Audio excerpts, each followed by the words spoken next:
أشهد أن لا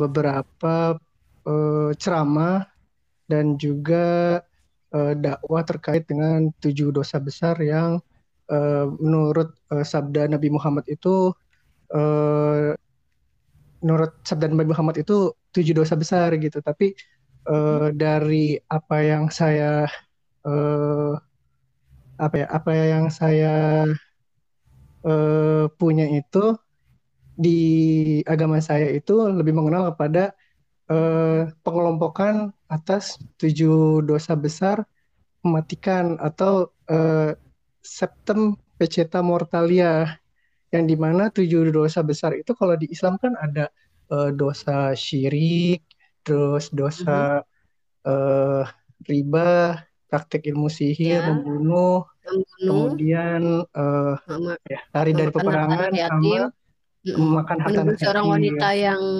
baik-baik berzina, kemudian Ya, ya kalau di itulah. saya sendiri kan itu kan lebih ke 7 dosa pokoknya itu kan lebih kepada kesombongan, ketamakan, iri hati, kemarahan, dan hawa nafsu dan juga kerakusan. Nah, di Islam sendiri itu Apa? Apa? Ketamakan, ketamakan, eh, kesombongan, iri hati, iri kemarahan, hati, hawa kemarahan. nafsu, dan kerakusan dan kemalasan. Itu Nah, termasuk dosa besar ya?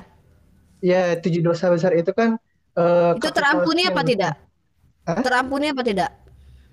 Bisa terampuni jika kalau di Islam ada taubatan nasuha ya, lebih tepatnya Yap, seperti itu. Nah, ya. kalau di Islam sendiri itu 7 dosa pokok yang secara capital sins ini nih ada tidak ya di Islam itu? Atau bagaimana ya penggolongan secara 7 dosa pokok di eh, Islam itu? Kan kalau di kita kan mungkin perbuatan tersebut itu tuh bisa dikatakan sebagai sesuatu yang mana ya, melenceng dari kebaikan dan mengaburkan dari suara hati yang cenderung melakukan hal-hal buruk seperti itu.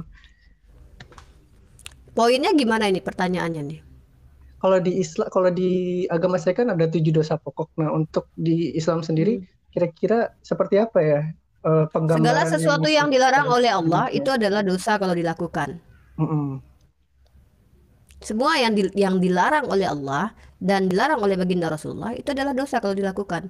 Di dalam Islam mengenal istilah wajib apabila dilakukan perintah wajib, yaitu perintah yang harus dilakukan seperti sholat, zakat, puasa, naik haji bila mampu, itu adalah kewajiban zakat. Kemudian ada perkara sunnah, ini tentang perintah dulu ya, perintah yaitu segala sesuatu yang apabila sunat apabila dikerjakan mendapatkan pahala, dan apabila tidak dikerjakan juga tidak masalah, tapi rugi saja kalau tidak dilakukan. Kemudian perkara makruh lebih baik ditinggalkan. Jadi, dan perkara mubah, segala sesuatu yang boleh yang tidak dilarang. Dan apa itu dosa? Ya segala sesuatu yang dilarang oleh Allah dan segala sesuatu yang dilarang oleh baginda Rasulullah.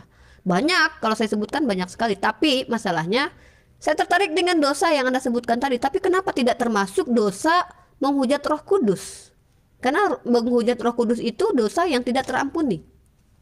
Kenapa Kalau tidak masuk ke itu dalam 7 dosa ceritanya besar? gitu. Soalnya kalau saya melihat itu kan ini lebih ke dosa pokok yang bisa menjadi besar ketika orang tersebut itu kan apa ya, sudah benar-benar terpengaruh pada suatu dosa tersebut gitu. Ya, nggak, maksud saya bertanya kaitannya ketika di dalam Kristen ada 7 dosa pokok, tapi kenapa tidak masuk sebuah dosa yang apabila dilakukan bahkan kata Yesus tidak akan terampuni selama-lamanya, walaupun Yesus sudah mati di tiang salib menebus dosa umatnya, yaitu dosa menghujat Roh Kudus. Bagaimana tanggapan Anda tentang dosa Roh Kudus, menghujat Roh Kudus ini? Kalau menurut saya sih kan eh, mana ya? Eh, ya memang kalau dosa menghina Roh Kudus itu tidak diampuni, dan Ya, dosanya itu mungkin sama seperti di syirik gitu ya, sama aja kayak oke. menduakan lah bahasanya. Eh, Artinya apabila seseorang sudah menduakan, maka dia tidak akan pernah terampuni selama-lamanya. Kurang lebih begitu. narasi di dalam kitab suci Anda. Coba kita baca lagi dalilnya. Benar tidak? Yang Anda pahami sejauh ini? Ya, Ya. Nah, bayangkan ketika ada seseorang yang tidak menyembah kepada Yesus sebelumnya, sesudahnya, setelah dia tahu bahwa ada ajaran Kristen, tapi kenapa Yesus mendatangi orang-orang yang tadinya tidak menyembah dia? Padahal itu kan sudah penghujatan terhadap Roh Kudus. Dan satu lagi, apa makna penghujatan terhadap Roh Kudus yang Anda maknai di dalam iman Anda? Karena kalau penghujatan kan gini nih, dasar lu, hantu lu, setan lu, atau kata-kata kotor gitu ya. Nah, kalau di dalam penghujat, karena setiap sebuah frasa yang ada di dalam kekristenan itu biasanya pemaknanya berbeda di dalam iman Kristen. Mungkin kalau yang dimaksud secara gamblang bisa tidak Anda jelaskan apa yang dimaksud dengan penghujatan terhadap Roh Kudus? lebih kepada apa sih? Lebih kepada penghinaan terhadap Tritunggal itu sendiri sih hitungannya. Oke, Jadi mana lebih tinggi posisinya Yesus daripada Roh Kudus? sama rata. Jadi gimana ya? Tritunggal Sama. itu kan hitungannya, saya juga bingung jelasinnya, Bu. Ya, saya jelaskan Tritunggal untuk Anda, oke.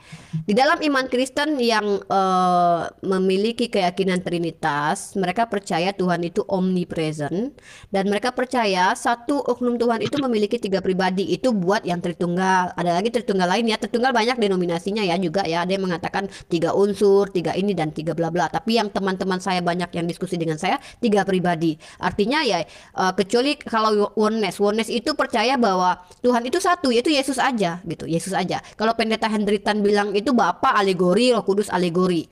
Kalau Samuel Siahaan bilang tuh hampir sama dengan Pendeta Hendritan lah, kayak Paul Zhang itu sama, hampir sama. Mereka tuh oneness lah. Mereka cuma percaya Tuhan itu satu, yaitu Yesus satu-satunya. Nah, yang menarik di sini adalah ketika teman-teman Kristen mengatakan bahwa Roh Kudus adalah Yesus, kenapa menghujat Yesus boleh, tapi menghujat Roh Kudus tidak boleh gitu?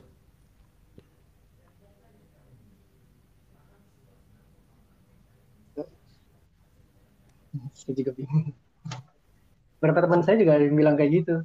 Tapi menurut saya sendiri dari beberapa Trinitas ini kan harusnya Tritunggal itu kan satu satu untuk tiga, tiga untuk satu. Jadi kita menghina ilah itu sendiri kan nggak boleh gitu.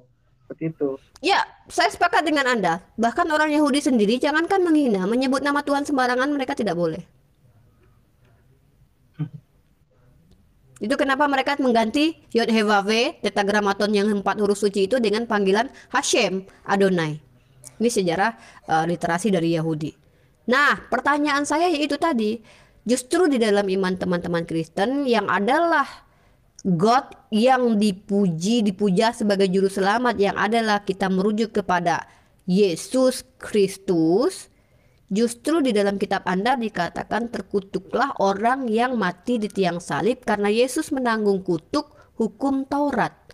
Bukankah menghujat Roh Kudus saja tidak diampuni selama-lamanya, tapi kenapa penghujatan terhadap Yesus nggak masalah gitu? Kurang lebih begitu sih.